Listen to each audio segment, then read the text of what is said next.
a lot of pain, a lot of struggling, getting punched, and getting back up. I feel like in the beginning stages of it, I started out as being a health coach. I ended up losing 100 pounds, got into incredible shape while I was still working full time, still trying to be the father that I wanted to be. And what I realized is there was something that I did that allowed me to show up for my health and fitness, even though I hadn't shown up for the first 30 years of my life. Going from 100-pound weight loss, people start to ask you, well, what is it you're doing that, helped you lose that weight? And I was telling about the workouts that I was doing or the way that I was eating. But I noticed that they weren't getting the same results that I was. And so I had a desire inside of me, like, how did I get myself to show up? How did I get myself to be more consistent? How did I get myself to lose that weight? And that's when the whole idea of life coaching kind of came up for me. And when I understood some of the philosophies around how our brain can talk us out of doing things, but also when you get really good at it, how you can actually get your brain to talk you into doing things, I noticed that I could help people on a deeper level, but also I could use the same skills that I used for losing that weight to build a business, to become a better father, to become a better husband. It was like one of those skills that's universal in multiple different areas. And so I wanted to help people avoid all that pain that I went through and be able to have the success that I was able to see by being able to monitor what's going on in their brain and really pulling out not only what they're really fighting for, but getting them to show up on an entirely different level and creating the results they deserve.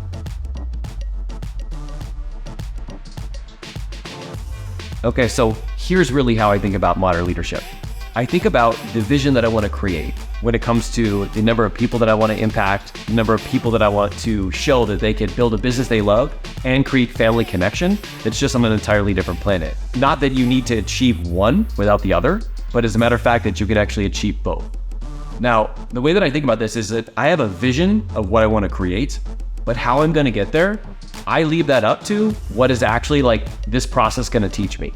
I like to think of business kind of like how I was thinking about my health back when I started. And that was this is one big science experiment. So how I step into that, the lessons that I learn, how I evolve is through the process of taking action, reviewing it, seeing what direction I can go from there. That's going to be in alignment from the vision that I actually want to create. So I don't really know what this is going to look like. I mean, it could look like me doing more speaking gigs. It could look like me just leaning into our life coach certification where we teach life and performance coaches so that they can make an impact in the world too. It could be related to relationship building amongst people. I feel pulled in so many different directions, but I know that my vision is to make that massive impact to help people build a business they love and create better connections with their family. Exactly how I'm going to get there, I don't work out those details. I just know where I want to go, and I just present myself in many different situations, and I evolve to become that type of person.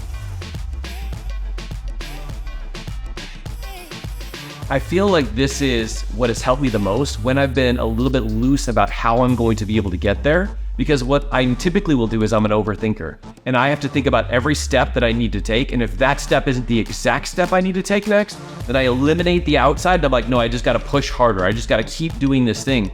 But when I'm open to any different way of getting there, now I'm open to many other opportunities that would have presented itself that I would have been oblivious to if I had said, no, this is the exact path for me to get there. So I've just had to get more comfortable with the uncomfortableness of not having a plan. The details guy. I want to get all of the details, but I found out that actually was bogging me down because now I had to follow the same exact path. And if it wasn't exactly that path, I would totally disregard it. And I lost a lot of opportunities that way, but it also taught me a valuable lesson. Being a hard worker, I would always wear my hardworking badge and I would be working 24/7, 365. And I didn't realize that in order for a new way to be thought of, a new idea, a new philosophy, a different way of getting there, you had to give yourself a little bit of time and space to be able to do that. And if you're constantly working, you can't think of anything new. You're just thinking, if I want to have 2 times as many results, then I have to do 2 times as much work. I mean, you can do it that way, but I prefer you to do less work and get 10 times the result. But it just depends. You have to give yourself the ability of thinking differently. And if you're constantly in the grind, you're constantly working, you can't think of any other way of doing it.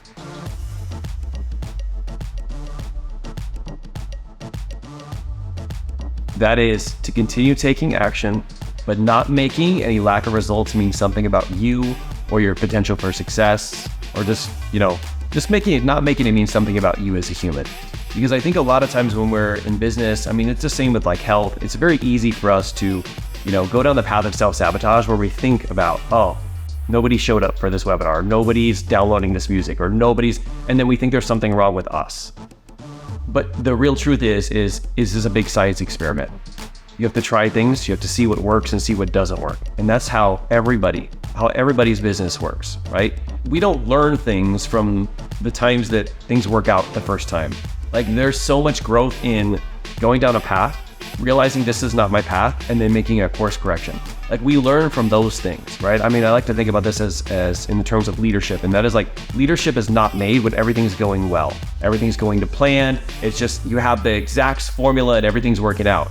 You develop leadership just like you develop your business in the hard times, is when there's struggles, when there's obstacles, when you have to be able to make a different adjustment, right?